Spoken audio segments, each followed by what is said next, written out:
어느 화창하던 날, 갑자기 먹구름이 들이우고 마을 사람들은 어수선합니다. 그때 먹구름이 가까워지는 곳부터 비명소리가 들려옵니다. 알고 봤더니 그것은 먹구름이 아닌 40년 만에 나타난 벌레떼였고, 한 번 나타나면 마을 농작물을 모두 먹어치우고 마을 생활시설들을 모두 못 쓸 지경으로 만들었습니다. 그때 한 노인이 수백 명의 마을 사람들을 한데 불러 목에 핏대를 세우고 열변을 토하고 있습니다. 그 노인은 지금 이 문제를 단번에 처리할 수 있다며 마을 사람들 앞에서 사람보다 큰 무엇인가를 꺼내 앞세우는데요. 마을 사람들은 이를 보고는 두 눈을 의심하는지 매우 놀란 표정입니다. 과연 어떤 일이 있었는지 사연 들어보겠습니다. 안녕하세요. 저는 현재 뉴질랜드의 작은 도시 해밀턴에 자리한 한 마을에서 평생을 살아오고 있는 20대 여성 실비아라고 합니다. 우리 가족은 아버지와 어머니, 그리고 저와 할아버지가 함께 사는 마을에서는 특별한 가족 구성원 형식으로 아주 재미난 가족인데요. 물론 몇 년 전까지만 해도 할머니와 할아버지는 저희 가족이 거주하고 있는 집에서 거리상으로 불과 얼마 되지 않은 집에 가족끼리 따로 거주하고 있었으나 약 4년 전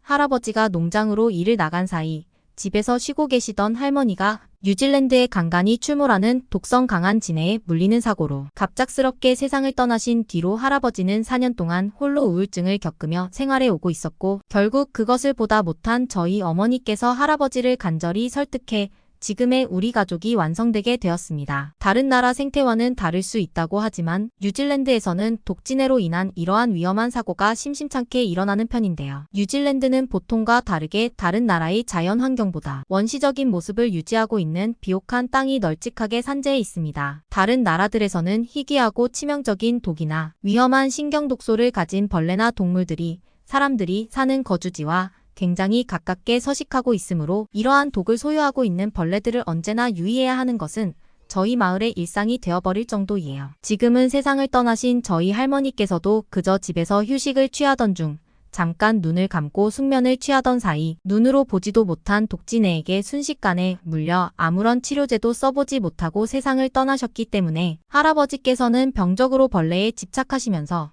자신의 눈에 보이는 모든 벌레를 잡을 때까지 절대 잠을 자지 않는 집착 증세마저 나타난다고 하고 심각한 죄책감에 하루하루를 보내셨죠. 하지만 할아버지에게는 아주 특이하고도 이상한 취미가 하나 있었습니다. 독진해로 할머니를 일찍이 떠나보내신 할아버지께서는 약 4년이 넘는 기간 동안 가족들의 도움은 최소한으로 받은 채 그저 아무 일도 하지 않은 채 이제까지 모은 돈으로 한국이라고 부르는 나라를 일정 기간 여행을 다녀오는 당최 이해할 수 없는 취미를 가지고 계셨죠. 그때 저는 훨씬 어린 나이였기에 할아버지가 도무지 왜 한국에 가는 것인지를 이해하지 못했다고 하지만 지금은 할아버지의 그러한 행동은 지금은 하늘로 떠난 할머니를 우연하게 처음 만난 곳이 한국이었기 때문에 그러한 행동을 했다는 것에 매우 가슴 아프게 생각하고 있어요. 어렸을 때 저에게도 그 이상으로 많은 애정을 보여주셨던 할머니께서는 저에게 살면서 한국이라 하는 나라를 딱 한 번은 여행해 보는 것을 추천한다면서 제가 만일 여행을 갈 수 있는 나이가 된다면 저희 첫 해외 여행을 함께 한국으로 가자는 말을 빈번히 했었을 정도로 할머니는 한국에 대한 특출난 감정을 가진 것과 같이 보였습니다. 자신의 젊은 나이에 일화얘기를 빈번히 해주셨던 할머니께서는 한국에서 건축과 관계된 일을 전문적으로 배워오시던 여자로서는 잘 안 보이는 전문적인 여자 벽돌공이었죠. 그때 당시 뉴질랜드에서 여자로 벽돌 기술을 배우기에는 한층 더 열악한 환경이었기에 할머니는 젊은 무렵 여러 나라들 중 한국을 선택하고 거친 작업 환경 속에서 벽돌공으로서의 일을 배워오셨습니다. 그리고 바로 그곳에서 한국으로 여행을 오게 된 지금의 할아버지를 한국에 있는 외국인 커뮤니티 시설에서 처음 만나게 된 것이었습니다. 이러한 할머니와 할아버지가 계시다 보니 저는 아주 어렸을 때부터 할머니의 집을 빈번히 놀러가게 되었는데 그때마다 할머니와 할아버지께서는 한국의 식사 예절이나 한국의 음식을 알려주셨고 나중에는 한국에서 고명한 몇몇 가지 물건들을 저한테 선물로 주시면서 한국이라고 하는 나라에서는 한층 더 배울 것이 많다는 말씀을 자주 하셨습니다. 특히나 어떠한 날은 등이 가려워서 손을 등 뒤에 이래저래 가져가는 저를 보고는 의아한 주걱처럼 생긴 요상한 물건을 주시더니 한국에서는 효자손이라고 불리는 이 물건으로 등을 긁으면 대단하게 시원하다면서 저희 손에 효자손을 쥐어주셨는데 저는 그때의 가려운 곳이 시원해지는 감각을 한결같이 잊지 못하고 있을 정도죠. 하지만 이러한 한국식 체험을 할 수 있는 할아버지와 할머니의 집은 할머니가 세상을 떠난 직후로는 집 자체를 철거시켜버려 모든 추억이 사라져버렸고 할아버지는 그때부터 혼자 무엇인가에 쫓기는 사람처럼 빈번히 한국으로 떠나실 뿐 저희 집에서 함께 지내고 계셨지만 얼굴 보기가 정말 어려울 정도였습니다. 보통과 다르게 할머니의 목숨을 잃게 한 독진해와 연관된 사고 때문인지는 몰라도 할아버지는 어느 순간부터 집안에서 벌레가 보이면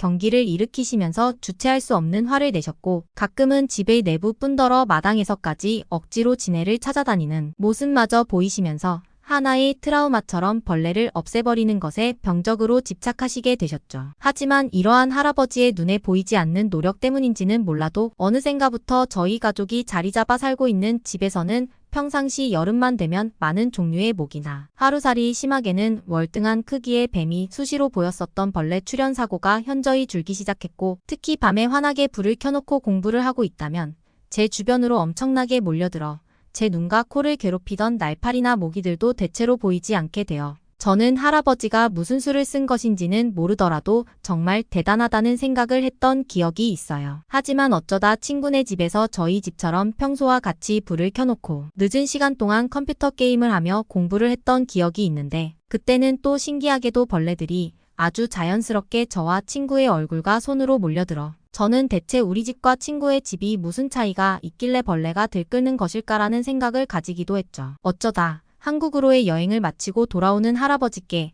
할아버지 때문에 벌레가 집안에서는 도대체 보이지 않는다는 말을 드리고는 했다고 하나 항상 피곤한 모습의 할아버지께서는 깜빡 눈을 반짝이시면서 말할 것도 없이 그렇게 될 수밖에 없다는 말만을 하시며 명쾌한 방법은 절대 알려주시지 않았기 때문에 저는 나이가 들수록 벌레가 도대체 왜 나타나지 않는 것인지 의아해하며 집에서 시간을 보내는 날이 많아졌는데요. 특히나 저뿐 아니라 어머니와 아버지까지도 이제는 집안에 벌레가 없는 생활에 익숙해지시면서 할아버지에게 감사한 마음을 표하기도 했죠. 하지만 아무리 차이점을 찾아보려고 해도 친구의 집과 제가 살고 있던 집의 차이는 육안으로는 아예 차이가 없었기 때문에 저는 할아버지가 그저 벌레를 제거하는 약을 집 전체에 뿌린 것이 아닐까라는 생각만 가지면서 그렇게 시간은 하루하루 흘러가게 되었습니다. 그러던 어느 날 제가 거주하고 있던 마을에서는 믿지 못할 일이 하나둘씩 벌어지기 발생했는데요. 제가 살고 있던 마을은 해밀턴에서도 최변두리 지역에 있고 도시의 중심가와도 먼 거리를 유지했던 탓에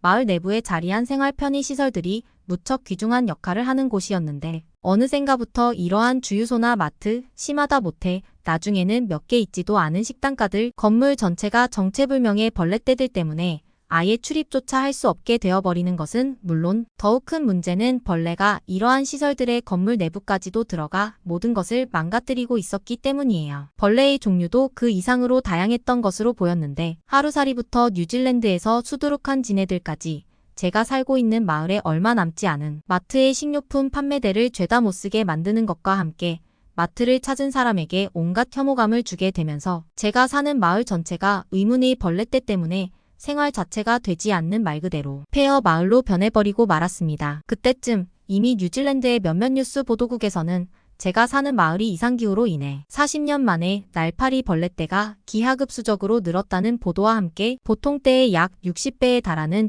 비정상적인 벌레의 개체수가 한 번에 늘어나게 되었다면서 그 어느 방역 시스템도 통하지 않기 때문에 즉시 그 마을을 떠나라는 황당스러운 보도만 내고 있었죠. 마을을 관리해주는 저희 마을 대표님은 처음에는 건장한 성인 남성들만을 모집해 단순히 벌레를 무력으로 퇴치하기 위한 공헌 활동을 펼쳤으나 이상기후로 인해 외측에서 쉴 새 없이 생기는 벌레들을 억제해 내기에는 아무런 소용이 없는 방법이었죠. 그리고 이미 그때쯤부터 마을에 머물고 있던 몇몇 주민들은 자신의 집 내부가 벌레들에 점령당하셨다면서 아이를 키우고 있는 집에서는 지금이라도 급히 마을을 떠날 것이니 기름을 넣기 위한 주유소를 개방해 달라고 요청을 하기도 했지만 이미 그때에는 마을에 남아있는 유일무이한 주유소마저 모든 주유 구멍들이 벌레 때문에 가동이 어렵게 되어버린 어처구니 없는 상황이 시작되고 있었습니다. 이 상황을 보다 못한 마을 대표님은 두 번째 방안으로 벌레를 퇴치하기 위한 살충제 약을 매번 가리지 않고 마을 사람들과 함께 마을 부근 전체에 뿌리기 시작했답니다. 처음에는 유의미하게 벌레의 수가 감소하는 것처럼 효과가 보였다고 하나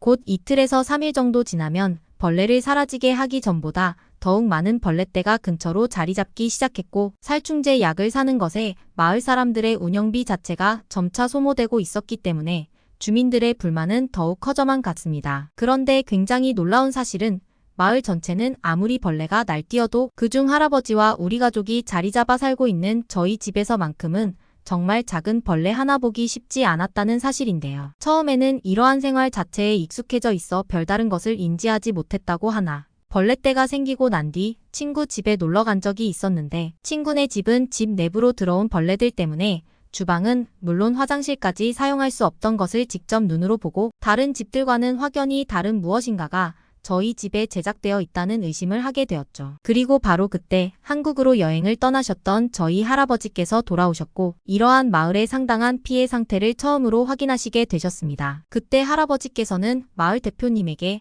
마을에 있는 대강당의 모든 마을 사람들을 한데 모아달라는 요청을 전하시면서 자신만 믿고 있으라는 알 수 없는 자신감을 보여주시더군요. 그리고 그날 밤 강당에 모인 마을 사람들은 할아버지가 꺼내든 물건에 큰 충격을 받고 말았습니다. 할아버지께서는 밖에 벌레들을 제거하는 것은 무리이지만 벌레들이 집 내부와 건물 내부로 들어오는 것은 막는 방법이 있다고 하시면서 한국에서 방충망이라고 일컬어지는 정말 독특하게 만들어낸 그물 같은 것을 보여주시더군요. 물론 뉴질랜드에서도 그와 유사한 것을 본 적은 있겠지만 할아버지가 가져오신 한국의 방충망은 제가 보아온 것과는 비교가 되지 않을 만큼 촘촘하고 튼튼해 보였고 할아버지는 최근 한국에서는 방충망을 창문에 간이적으로 붙여서 설치하는 단순한 방법도 만들어지고 있다 라고 하시면서 임시로라도 이것을 쓰면 벌레 침입으로 인한 피해가 월등히 줄게 될 것이라면서 열변을 토하셨습니다. 하지만 마을 사람들은 처음에는 기껏해야 저런 그물이 상당한 규모의 벌레들을 억제시켜줄 수 있을까라는 의견에 다들 팔짱만 낀 채 조용히 할아버지를 노려보고 있더군요. 그러자 할아버지는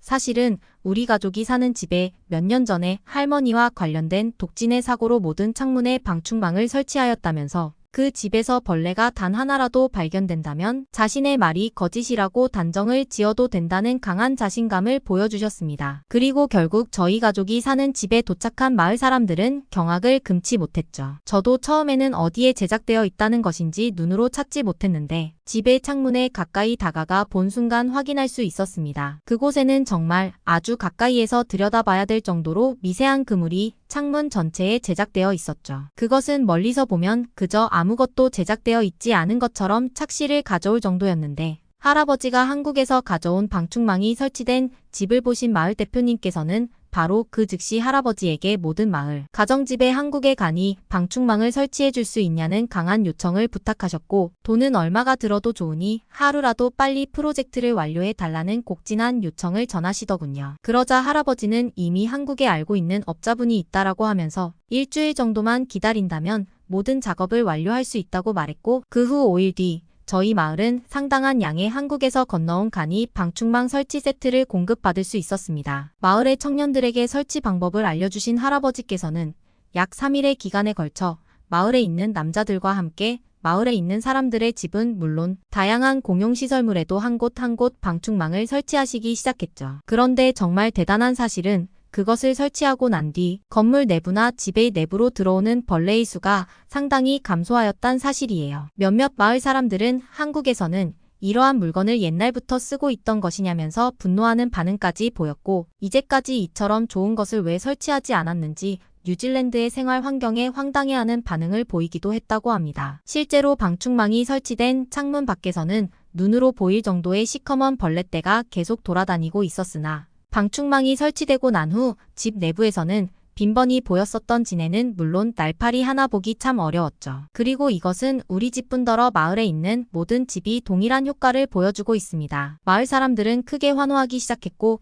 그때부터 할아버지에게 한국인들만이 쓰고 있는 또 다른 기가 막힌 발명품이 없냐면서 할아버지는 곧 마을의 유명 스타가 되어버렸죠. 생각보다 방충망을 설치하는 것에는 금액도 크게 들지 않았고 한번 설치해 놓으면 반영구적으로 사용이 가능했기에 마을 사람들은 이러한 한국인들의 지혜에 크게 탐복하기도 했다고 합니다. 그리고 지금 저희 마을은 어쩌다 뉴질랜드의 지역 방송국에서 마을 전체가 설치한 한국의 방충망에 대한 취재가 올 정도로 유명한 마을이 되어버렸죠. 물론 지금은 뉴질랜드에도 이러한 방충망 업체가 드물게 보이기는 하지만 그때 당시 이러한 할아버지의 할머니에 대한 사랑이 없었다면 아마 마을 사람들은 한국의 방충망을 평생 알지 못했을 것 같습니다. 저희 마을 사람들은 오늘도 한국에 감사한 마음으로 생활하고 있습니다. 라고 사연을 보내오셨네요. 저희는 실제 사연을 제보받고 있습니다. 사연자 분에게 힘이 되는 응원의 메시지를 남겨주시면 전달해 드리도록 하겠습니다. 사연 들어주셔서 감사드리고 구독과 좋아요는 사연자분들과 영상 제작에 큰 힘이 됩니다. 항상 행복하시고 건강하시길 기원하겠습니다. 시청해주셔서 정말 감사드립니다.